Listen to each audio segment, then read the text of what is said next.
Fantastic. Well, thank you all so much for being here with us today. Welcome to Crypto Scam Moderation and Advanced Fraud Detection. We're here with Spirit AI. My name is Charlotte Wilner. I'm Executive Director here at the Trust and Safety Professional Association, or TSPA. TSPA is a community for and by online trust and safety professionals. We work alongside trust and safety teams to help them build a shared community of practice. What that means, we create events for people and spaces to meet their peers across the industry. We do trainings, we facilitate knowledge sharing for people in the space. We connect people working on the same sorts of problems so they can help each other out so they don't feel alone in this work, which is admittedly kind of a weird job. I think we can all be aligned on that. And we also work to educate the public about what the work of trust and safety really is. As many of you know, our programming is made possible by the teams and individuals who choose to commit some of their very hard-earned budget to TSPA. So we always like to thank all of our supporters for investing in our community. I am so pleased to introduce you to our two panelists from Spirit AI today. We have Edward Minette and Dr. Peter Pissarro. Edward Minette is Director of Product Development at Spirit AI. He oversees product development and sets the roadmap and priorities for both short-term and long-term value generation for Spirit AI's customers. Prior to being responsible for all product development at Spirit AI, no pressure, he worked as a software engineer for 12 years, culminating in his role as the lead AI engineer for Spirit AI's flagship ally community understanding software.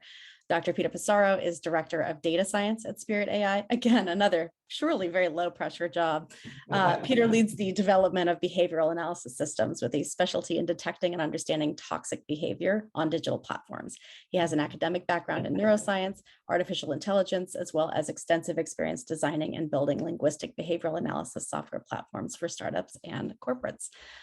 Thank you so much for being here with us today. Before I turn it over to you, just one quick note for the audience. We will be doing a Q&A portion after this, and this is a webinar format. You're going to be able to use the Q&A function, and we do encourage you to do that.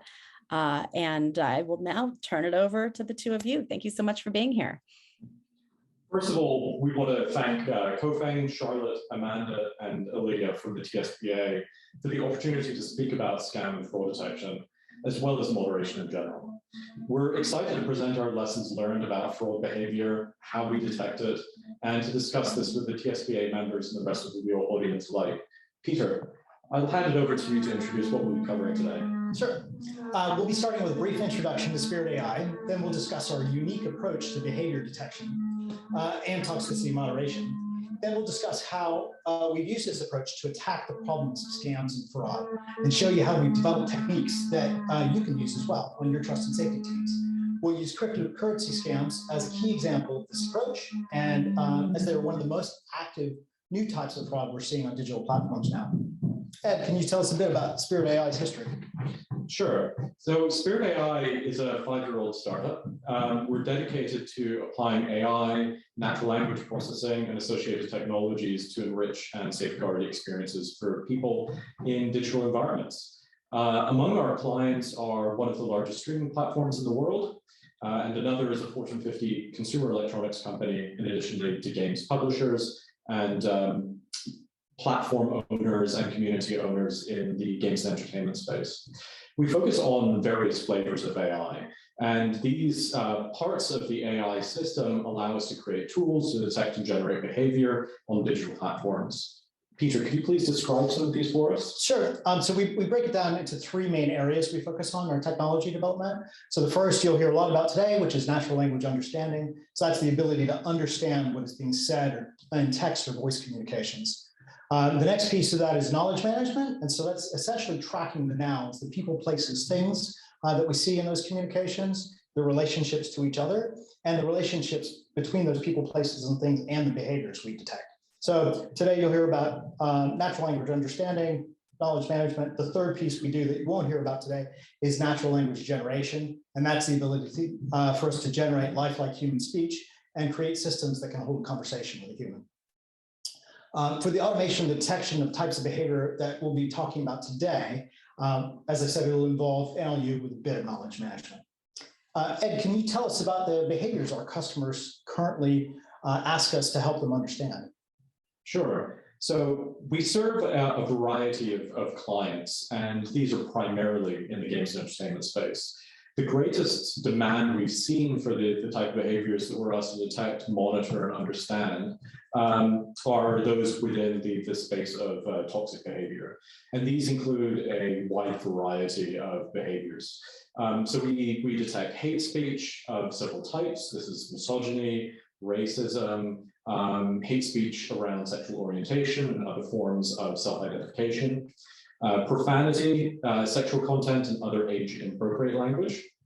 Aggressive behavior, and this is ranging from single name calling up to harassment and bullying over an extended period of time. So that's behavior that tends to be targeted towards an individual or a group of people. We have different types of grooming behavior that we detect. This is particularly underage grooming as well as radicalization. Bot detection, and that covers spamming. So this might be a bot that's set up to spam a chat system, or an individual which is sending spamming and repeat messages. Self-harm, so this is people talking about self-harm, i.e. trying to elicit self-harm in others, or people talking about it towards themselves, and how that's managed within the system really depends on the nature of that behavior. And then, of course, fraud, which is the nature of today's talk. And the main types of fraud that we look at are romance fraud and crypto and general financial scams. Peter, could you describe Spirit's approach to detecting these behaviors and how this is different than ones that are typically used by other companies? Yeah, so we have some unique capabilities because we developed a very different approach to linguistic AI. This is because we're a small team and we have to compete with very large teams at some of the largest technology companies in the world. And we have to cover vast language space with this limited amount of resources. And we also want to give our clients a very rich understanding of how their users are behaving. We're not just keyword and key phrase detection people. We get very deep into behavioral analysis. So this has forced us to develop methods that allow the rapid creation and maintenance of systems that understand what people are up to on the platforms we observe. So games, dating apps, streaming platforms, social media, et cetera. And so the other way we differentiate ourselves, we take a very human-centered approach to detecting behavior.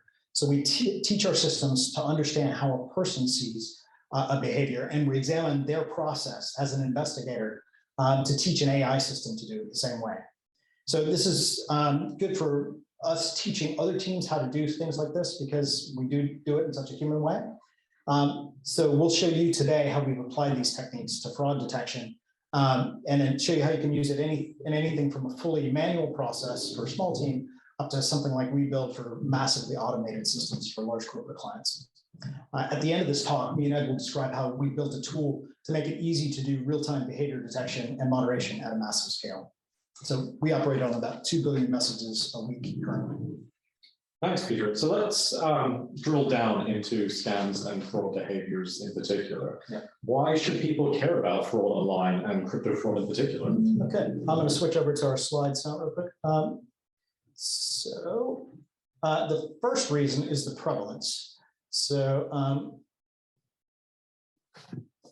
over the period of the pandemic, there's been a massive increase in the amount of online fraud. This is because there's a lot more people online.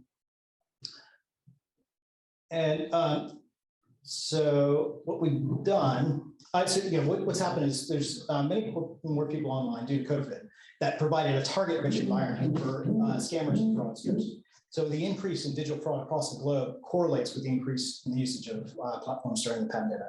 So this affects nearly every digital platform, with anywhere people communicate being a potential target for scam operators. Here in the UK, fraud is now the dominant crime, costing UK economy £137 billion a year, and an ever increasing portion of that is online. So online fraud spiked 43% during 2021. UK banks have reported a 91% increase in romance fraud over the COVID period.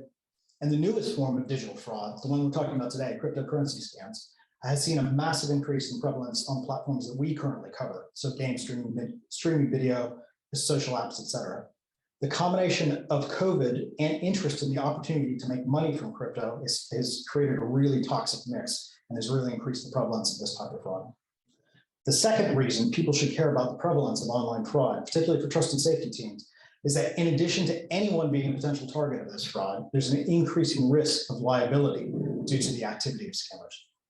So that point about liability is really interesting because we do know that there's an increased focus on regulation. Are there any legal requirements for digital platforms to protect their users from fraud at the moment? There hasn't been up to this point specifically yet, but there are bills going through parliaments, Congress around the world. So specifically here in the UK, we have the online safety bill. In the EU is the Digital Services Act, and in the US is the Kids Online Safety Act, which is much more focused on children. The UK's bill, the penalties are quite significant. So if harm is caused to a user, there's a potential of a 10% penalty of a company's global revenue if that harm is caused. For the EU's Digital Service Act, it could be 10% of global revenue, and in addition, a 20% penalty for further instances of harms caused to users. So repeat offenses could be up to 20% of global revenue for a company as a penalty from the EU. The US one, as I said, is much more focused on children now, but we're assuming that the US will probably normalize with the EU and the UK at some point, and those liability penalties might be the same.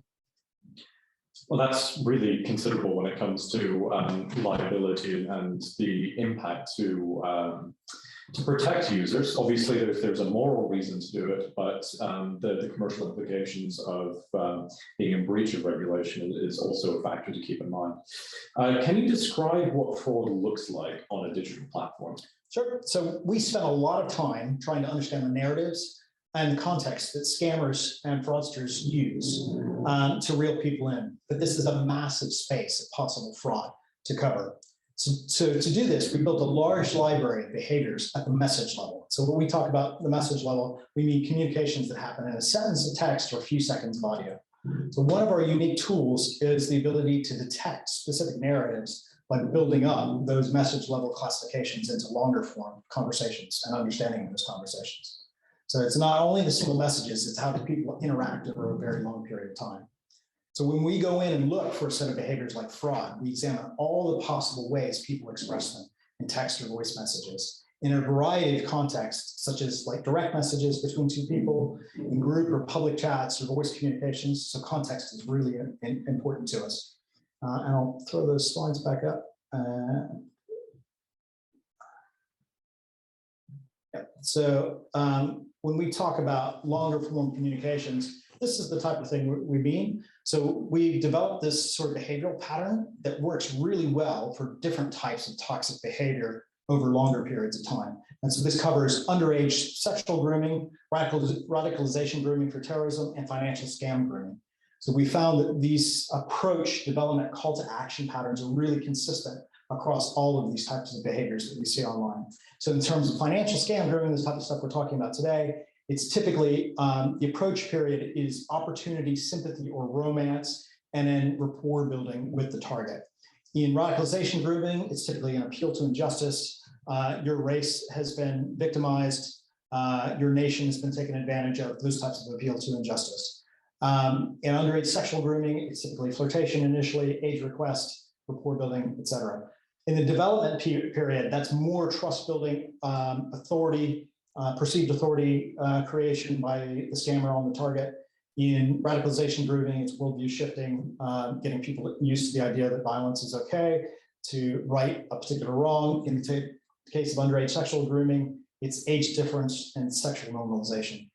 And then finally, if we get the entire evidence chain, it would be a call to action for any of these types of behavior. So for financial scam grooming, it's going to be a request for money, typically. Might be phishing. We'll get into that in a few minutes as well. In terms of radicalization grooming, usually you're looking for like a call to violence, for some other call to action. And in underage sexual grooming, request for pictures or a physical contact attempt. And the platform itself can really affect. So we configure differently for different clients because a kid's platform, some of these conversations will be completely inappropriate. You wouldn't allow anything. Whereas, so say for instance, discussion of crypto on a games platform is almost always inappropriate. It's like, why are you discussing this on a games platform? So yeah, we have to vary how our classifiers operate depending on what type of context we're looking at. I also imagine that the nature of the conversational patterns on the platform are also a factor. The difference between direct messages and group messages and whether a platform enables the combination of those two will also influence the patterns that can be detected. Yeah. Scammers will be a lot more bold in a direct message context when they know they're not being observed by other members in there who might pick up on, oh, this is really scamming behavior, and tell the person who's the target of that behavior. So yeah, the type of communication context really matters a lot as well. So in that case, where there's such a great diversity of how these conversations can take place, how do you tell the difference between legitimate behavior and something that is likely to be fraud? Yeah, so the first one I just mentioned is knowing that that behavior is awkward on that particular platform. So that, you know, some platforms are okay for romance, some absolutely not. You know, having a cryptocurrency discussion on a gaming platform, as I was saying, is really awkward. It's like, where is that there? And in other contexts that we think about, like a first-person shooter game, it's okay to talk about aggression in that context, but on a kid's game, absolutely not. So that sort of context is really important. So the other way we tell between legitimate and illegitimate conversations is we look for things what we call ideal profiles. So somebody who looks too good to be true. Yeah, I'll come back to that. I'll show you some ideal profiles in a little while when we, well, I'll go ahead and show it since I've got the slides up. Yeah, so, you know, in terms of the female scam profile, they'll, in this case, you know, they'll say they're in the military, they're deployed overseas, and this is probably more of a romance fraud type of context.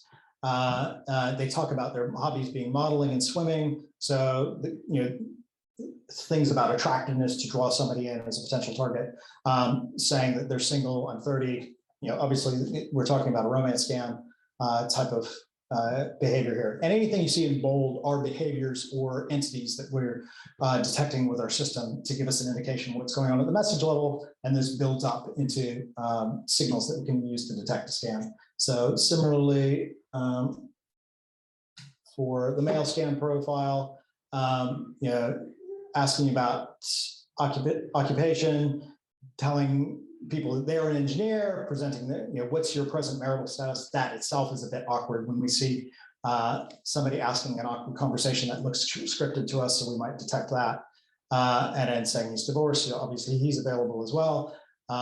Yeah, all of these different signals, and then this kind of love bombing, friend bombing kind of behavior. So these are the sort of examples that we look for legitimacy on. And I also imagine that the way that a user presents themselves, oh, sorry, Peter, I don't think the screen is being shared. Okay, yeah, I'll put that back up. So the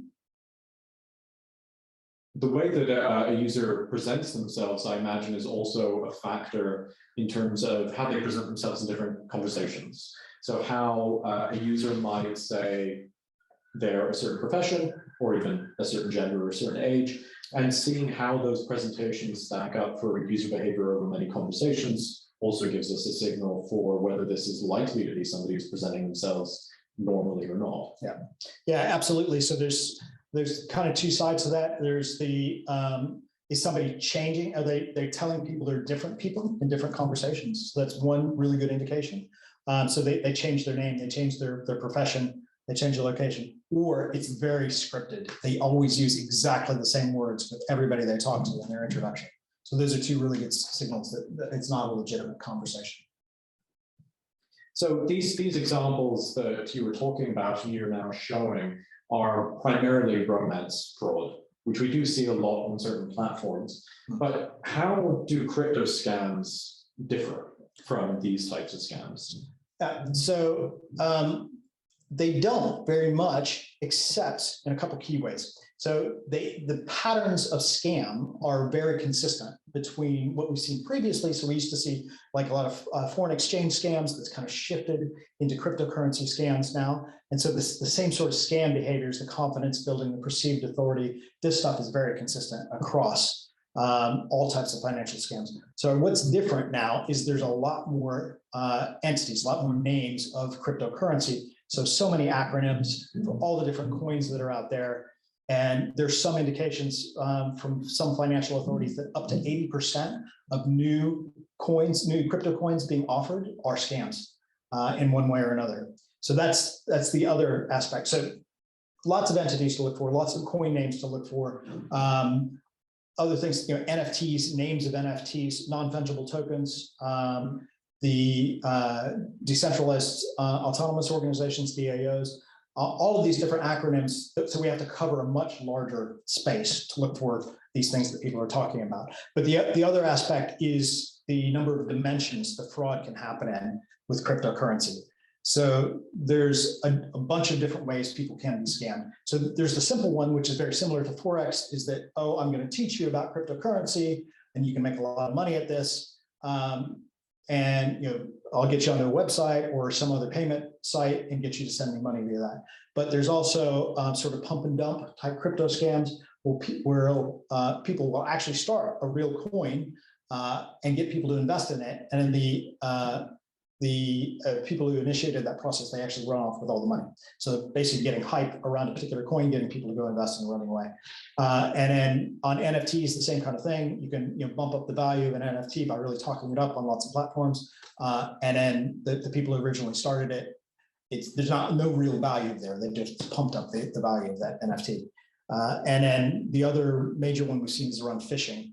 So getting people to interested in stuff, opening up their crypto wallets, things like that. Getting them use a sign up or something on a website, give a lot of personal details, and then use that as identity vehicle to identity theft. So yeah, a lot of different vehicles now, a lot of different dimensions you can use. And I imagine that the dimension of the ICO, the initial coin offering, is also quite different than Forex trading. And also the wallet is an interesting vector of attack. People would be very wary about giving away their login to, say, a trading platform, but they may be less wary of thinking of a wallet as identity management. But that can be very, very damaging if that's scammed. Yeah, absolutely. Good. So I know that we've had some difficulty seeing whole conversations, especially when they're related to a fraud, because of platform shifting and how conversations are a little bit more fluid and not necessarily a single chat conversations. Can you describe a little bit of the patterns that we see in this space? Yeah. So as I was mentioning before, we'll see a lot of rapport building initially. So in terms of romance fraud, it's love bombing. If any of you have seen the Tinder swindler, very similar patterns to that. They'll really show a lot of affection. And then in terms of financial scams, it's the opportunity really selling, oh, we're going to double your money. We'll make you $10,000 a day, that kind of thing at the beginning of the conversation. And then that rapport building, oh, we have so much in common, those types of patterns. So then once that sort of rapport is established, they'll typically move to what we call platform shifting. Is they're going to move them off of a games platform, say, for instance, onto WhatsApp, something that's much more private, that they know it's difficult for people to observe their behavior. The scammers are very well aware that they're being monitored typically on games and other open entertainment platforms, and they'll try and get people into those private channels.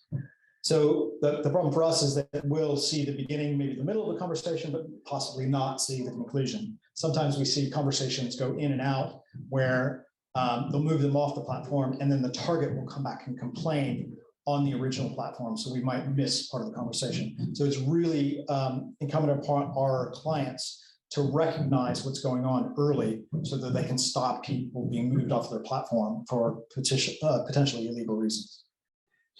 So when it comes to the responsibilities of platform owners, and I'm asking this on behalf of our viewers today, if they're managing the trust and safety team for a platform, and they're responsible for defining the terms of service for that platform, how would you suggest that they should define that terms of service in order to help prevent fraud? Yeah, so we have a lot of questions from our clients about how aggressive they should be in responding to the type of behavior. If something looks scammy, do we ban that user? Do we give them a timeout as soon as we see something that looks potentially suspicious? Do we let them keep going? Is it 2 or 3 conversations? Is it 10 conversations? So yeah, it's the decision for trust and safety teams, for the platform owners, how aggressive they want to be. Even if you're doing this manually, being able, if you spot that behavior, how much time do you want to spend catching those behaviors? How much time do you want to dedicate from your team to catching those behaviors, and how aggressively do you want to stamp out this type of activity on these platforms?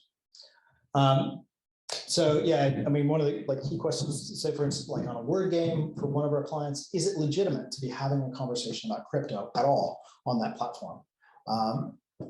We have some games where people actually are on that game for a long period of time and develop relationships in direct messages. So some, they'll start talking about things in their life, but at what point does that become, typically scammers aren't patient enough to sit around for that long. So we'll see a difference in that people will open with the potential scam within just hours of knowing that person, sometimes minutes. So that sort of signal that something like that is happening very early on in the conversation history is pretty good signal something scam is going on. That's great context for the problem. But how would somebody go about trying to address the problem? Okay, so I'll put the examples back up. And so we'll talk about how a human moderator could detect what's going on. So if we go to this example, I'll zoom in a bit so you can see it a bit easier.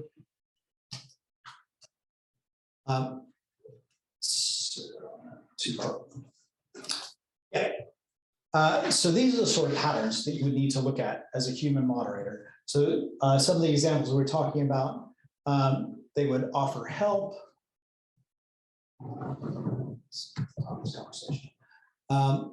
Yeah, so they would do the cryptocurrency introduction we'd be looking for. So that's what you're looking for the start of the conversation, this approach period. So they'll say something like, perceived authority, I'm a manager for a Bitcoin trading company, and then offering some help, giving them further promises. So it's developing that behavioral hierarchy that you can teach your team. What am I looking for in these conversations? What are the immediate red flags? If I have to go through thousands, millions of conversations a day, I don't want to be looking at every message. So you could use a very simple text search for some of these patterns if there's a key trigger for you to look for. Are there keywords, key phrases you can go after? Typically not. Maybe some cryptocurrency coins. So what you need to look for is that plus phrases that indicate the behavior that you're interested in, and building up a library of those phrases to give your teams the ability to go search for them. Could you zoom in a little bit more so that way the viewers can get a better sense of the core of that conversation? Yeah. So this was the approach period. They come up to making promises. So these sort of financial promises are quite interesting to us. You can make up to $10,000 daily in Bitcoin mining. So that's a fairly unique phrase. So that type of structure of phrase would be a really good indicator that something is going on. This is definitely cryptocurrency scamming. And then combined with the attempt to move them off the platform onto WhatsApp or Hangout. And this is actually live data that we're looking at from one of our clients here. Yeah. And then this is a little bit further down the line, a few days later, this conversation is still going on. Then they're trying to do this confidence building exercise. So that's my business, sir. And then do some further deception, trust building, and it essentially come down to a final request at the end. So this one, we have actually got pretty much the entire evidence chain that we're looking for. This is going on. You definitely want to ban somebody like this off your platform if you see this going on. And I suppose it's all about developing that domain knowledge about what to look for and trying to see it happen, so that way you can try and intervene and prevent the actual harm from taking place rather than having to address the fallout after the fact. Yeah, so it's building up your confidence in your team, any of the tools that you use that you can detect this early. If you see the sort of scripted behavior we saw at the top of this, how confident are you, because you've seen this pattern a few times, that this is behavior you don't want on your platform, and to get it off. So yeah, again, building up what we call a language space and all the different ways you can express that, so that if you see this combination of behaviors, you definitely want to get that person off your platform. And how would you automate these processes, and how do you scale up something that is such an intensive process? To build tools like we've done, we've used a combination of different AI techniques. So we always start with the human. We start with research into academia, research into our own data.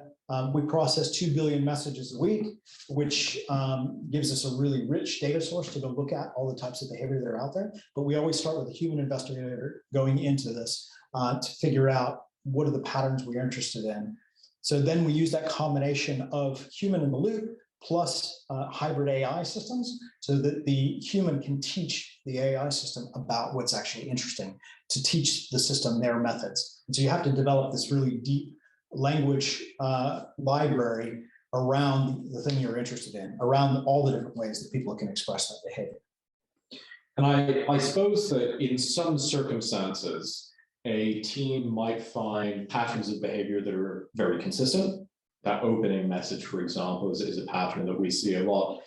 And if the action that needs to be taken on a user is very consistent, the team might want to actually automate that entire process end to end if there is a certain degree of trust in the detection and an analysis of that conversation. Yeah, absolutely. So we've actually built an automation system within our tool, but this could be, you could use any sort of if then that type of system to do this. So what we mean by that is if I spot this type of user with these types of behaviors, I automatically want to give them a timeout or I want to shadow ban them.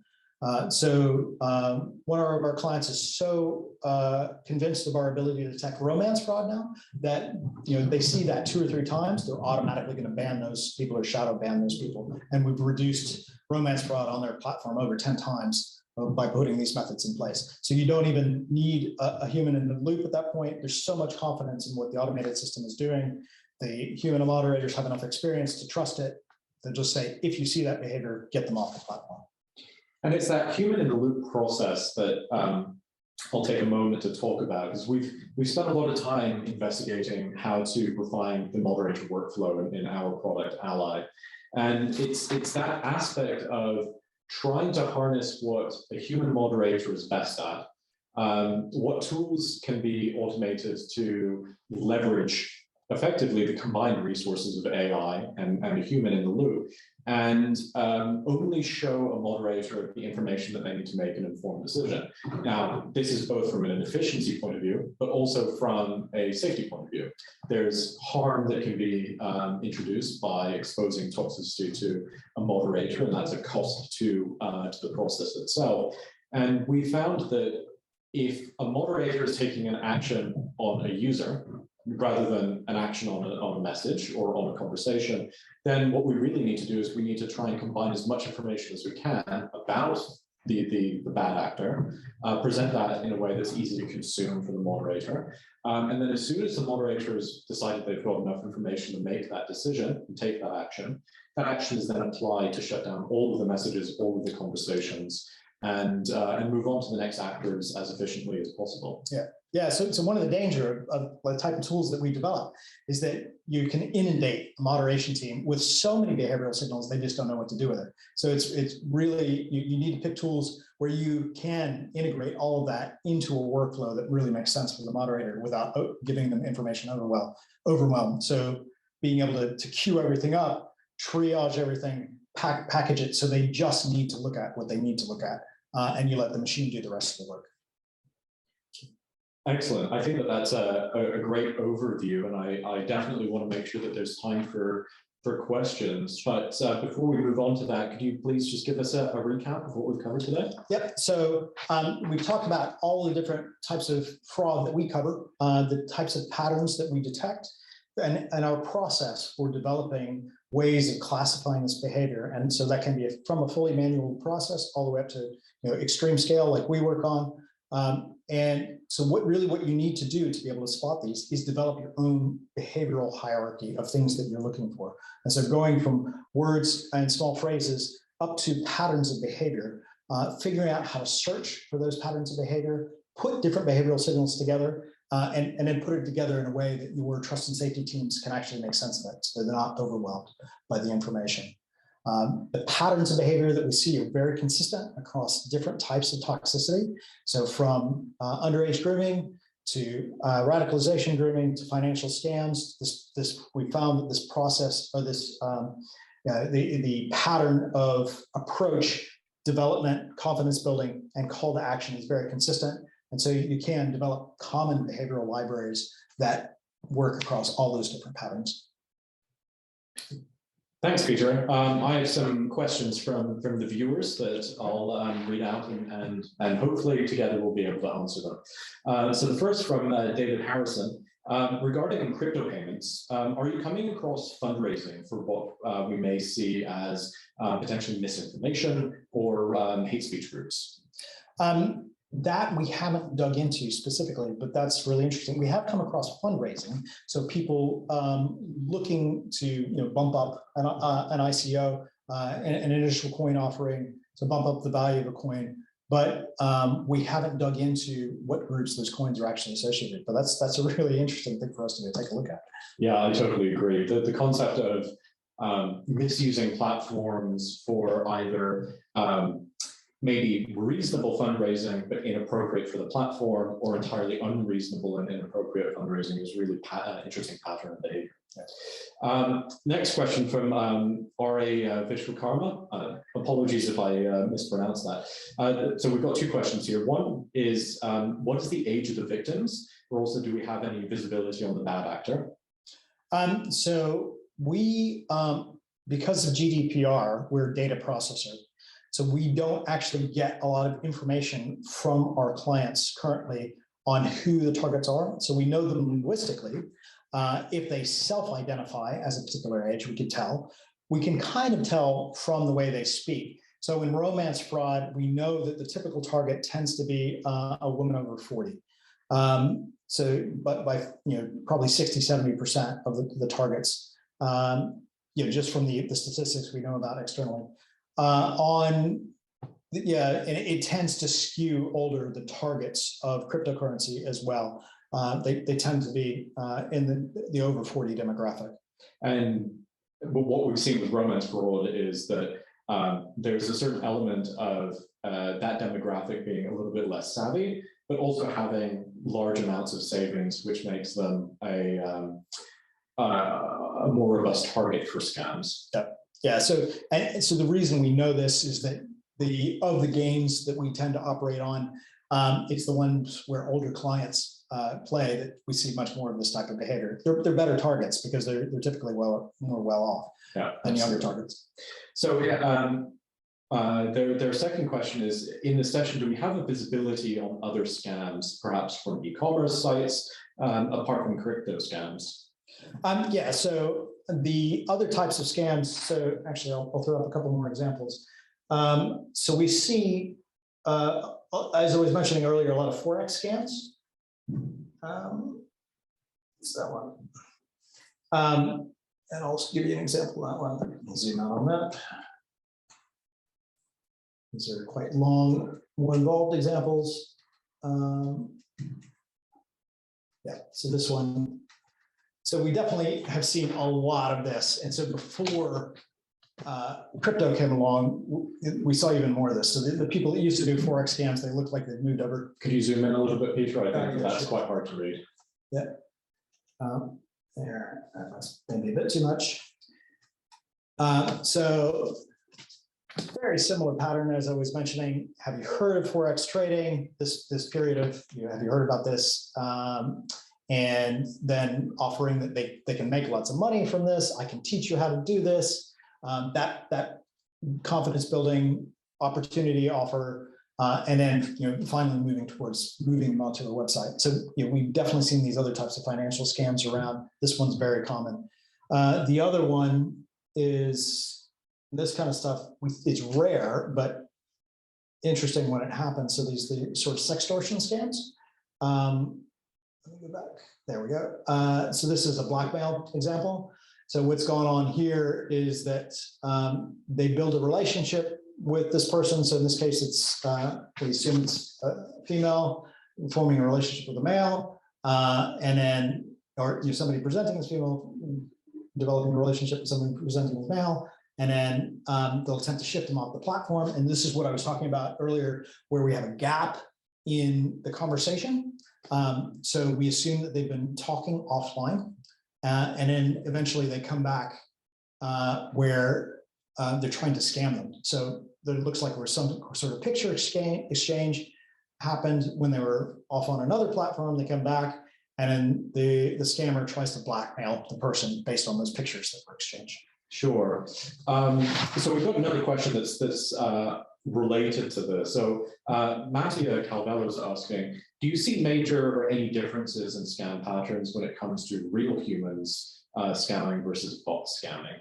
So it's a bit difficult for us to tell the difference between real human scammers and bot scammers, so humans that are using scripts versus bots. The only way we really can tell the difference is the consistency of the language in the bots and the frequency. If we see exactly the same language at high frequency, we're pretty convinced. And that's basically how we classify those things. We'll look at the frequency and the consistency to give us a rating of this is a bot versus this is a human. But effectively, it doesn't matter for our clients because both of those you want to get off your platform anyway. So we've got thanks, Peter. We've got some good questions from Mary McCauley. So first off, are there any academic papers or researchers on fraud detection that you recommend? Not off the top of my head. I can provide on our slides specifically. You can look at all of the stuff that our research team is looking at. So papers we found interesting that we've referenced here are on the slides, and we can make those available after the talk. This next one I quite like. So what is something that you learned recently about fraud detection that blew your mind, and why? Yeah, so the stuff I was talking about on the number of dimensions on cryptocurrency just really amazed me. So it's moved beyond these sort of simple types of scams that we've seen that I'll teach you about Forex trading, I'll teach you about cryptocurrency. That's the most typical pattern we've seen. But now you have all these other dimensions that you can scam somebody. You can do this pump and dump type of activity, try and bump up the value of cryptocurrency. You can do phishing examples. You're trying to get into somebody's cryptocurrency wallet. So that has been, over the last few months, really trying to expand what our classification systems can do to capture all of those dimensions. Excellent. Patrick Sullivan asks, is there analysis for text-based messages only in the system, or does it also work for voice messages and images as well? So we focus on text and voice. So we the way that we operate, we typically will use speech transcription. So we'll have speech to text models that we take that into a transcription, and then we can use our same classifications on that. So that's our method of operation. There's other people attempting to go straight from speech into classification, but we find this works much better in terms of using our very large language library that we built up for text to do speech text. We don't focus on images right now. One thing we have explored is using text in image recognition, but there's nothing specifically. So we do intend to focus on image classification at the moment. And does the platform have the ability to also detect and flag PII or other potentially sensitive information? It does. And so I was mentioning, because of GDPR, we like to maintain our status as a data processor. So we try not to see any PII, but that's often a tricky discussion because, so what we do is when we see the data, if we see PII, we flag it up and we can obfuscate it, but then the client can have a reference back to that data in their own systems so that they can go back and look at that PII if it's necessary, for instance, to report to authorities if somebody's trying to make contact with somebody who's underage, or if you need evidence in a financial investigation, they might want that PII to go back and talk to that person, but we try and leave that on the client system. We don't operate on it if we can help it. So Yona Marie Nicolescu, she's asking, she's curious about which social media platforms are we collaborating with at the moment. I'll go ahead and answer part of this, and that's that we're not able to talk about our customers on this webinar. But what I can say is that we have used open source data from social media services. So we've tested our algorithms against Twitter data, which is publicly available. We've also spoken to the Wikimedia Foundation about how we can work with them to source information from Wikipedia and use that knowledge in order to enhance our AI's ability to understand topics and content within speech. So Ian Sanders asks, do you share your findings with law enforcement? We do. And yet we have identified, particularly for underage grooming, that's the most critical one. So it's not us that does it, but what we'll do is try and provide the entire evidence chain back to our clients so that they can then go to the police with it and identify a person. We know of at least one case where the person was identifying who they are and where in the world they worked, which was quite scary because it was somebody who worked in a public high school in the US who was grooming underage girls. Yes, in those situations, the escalation process tends to be dependent on sort of the region. So escalating in the US is quite different than escalating in the UK, and a platform's obligations to escalate tends to be specific to their jurisdiction. And what we tend to do is we tend to work with our customers to help them meet those needs. So we provide the information. We don't necessarily do the escalation directly unless it is something in particular that we've seen. And for there might be a situation where we've got enough information because we're processing that data, and the platform has decided not to take that step. We may escalate that ourselves, but that tends to be very rare occurrence. So Tim asks, are there any frameworks on how to isolate and measure decision fatigue on moderators? So this might be quality metrics capturing this problem at a higher level, but not necessarily immediately obvious if there are errors in quality that might be caused by that process. So we do that internally. We've developed our completely custom way of doing that. I'm not aware of any open source frameworks that do that. But we haven't gone out and looked because ours is probably more powerful than anything that's out there as an open source tool at this point. But yeah, so yeah, effectively, I'm not sure because we have spent a lot of time developing that for ourselves, our own sort of statistics and analytics around the performance of moderators, what they're seeing, how they're efficient they're able to operate on that, and how much they fatigue, and what exposure to particular behaviors does to them. So one of the things that we focus on in the tooling, Ed could probably tell you more about this than myself, but is allowing you to switch what a moderator is looking at, so they don't get fatigued and looking at one particular, something that's very toxic over a long period of time.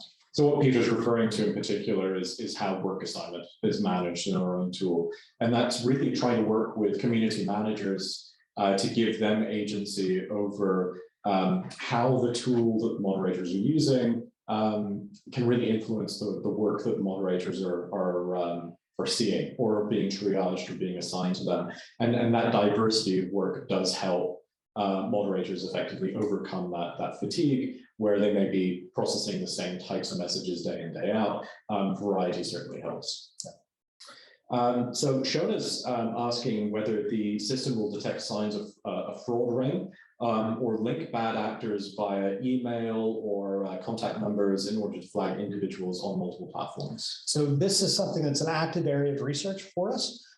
We look at how people are communicating in terms of scam rings, fraud rings, underage grooming rings, even for things such as bullying. So look at the association between people. How are they communicating in direct messages? How they're creating, collaborating in group chat, or several people targeting one or a few group of people. So we have a lot of this information in our system about who is saying what to who. And so we can look at that sort of group dynamics. And so we're producing a graph analysis of how people communicate with each other to detect groups that are operating alongside each other. Even so, the other way we can look at it is the consistency of language. So if a group of people are using very consistent language with each other, say for instance, a scripted fraud that we can see and the same people are using them, we can assign those people to a group, or a potential group, as knowing that they're a fraud ring because they're using exactly the same language.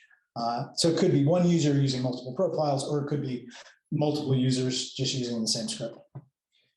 It's an interesting question and a difficult one to address, in part because in order to create the association of which user is the same user on different platforms, it requires knowing something about that user. Yeah. And we as a company have made the explicit decision to be a data processor when it comes to GDPR.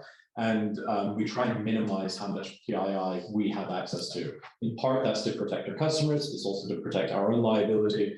But what we do is we can then take an ID that our customers might provide us with the data. So this might be an anonymized ID of the user.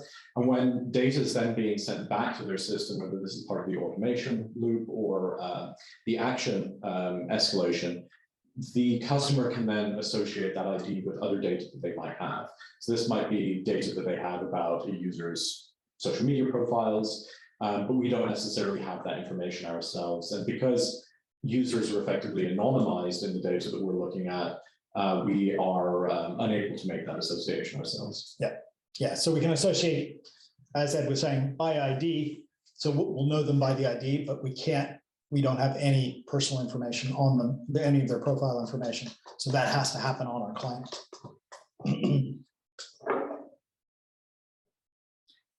So we have one more question that I've been sent, which is from RP Bizwas. Why are most NFT marketplaces, why don't they have an algorithm which could use, similar to Snapchat and others, where they're able to take and associate digital images? So this might be being able to detect that a screenshot of a wallet has been uploaded. I'll start by saying that some might have this algorithm. We're natural language specialists. We're not computer vision specialists. So when it comes to processing images, we would typically work with a partner who might parse the text out of an image that we can then analyze in context. But from a general point of view, there's no technical reason why that's not possible. I think it really comes down to the motivation of a platform to implement such a system. And detecting posting a screenshot of your own system on social media is not necessarily an easy thing to achieve. So that could be because you might need to do a lot of data processing of a stream of data from Twitter, for example, and detecting that image in a data stream of tweets is quite a thorny problem in its own right. Is there anything that you'd like to add to that? No, that's exactly right. Yeah, outside of what we do, but certainly technically possible. Yeah. I believe that's all of the questions that I've been sent. I'm just waiting for a message to appear from my colleague who's reviewing the questions. I think that if there are any further questions that anybody has, to please contact us directly. So our website is spiritai.com. We're more than happy to field any questions you might have about the industry in general and what we've observed in developing our software, as well as how our software might be able to help you in a particular area for your needs. Cool, great. Any further questions before we wrap it up? No. Any questions from the TSPA team before we close it down? No questions here. Thank you so much, both of you, for such a fantastic presentation. You're welcome. Thanks for having us. It's been a great opportunity. Thanks very much, Charlotte, Kopang, Leah, and the whole TSPA team. And thanks for everybody for attending today. Thank you, everyone. Take care.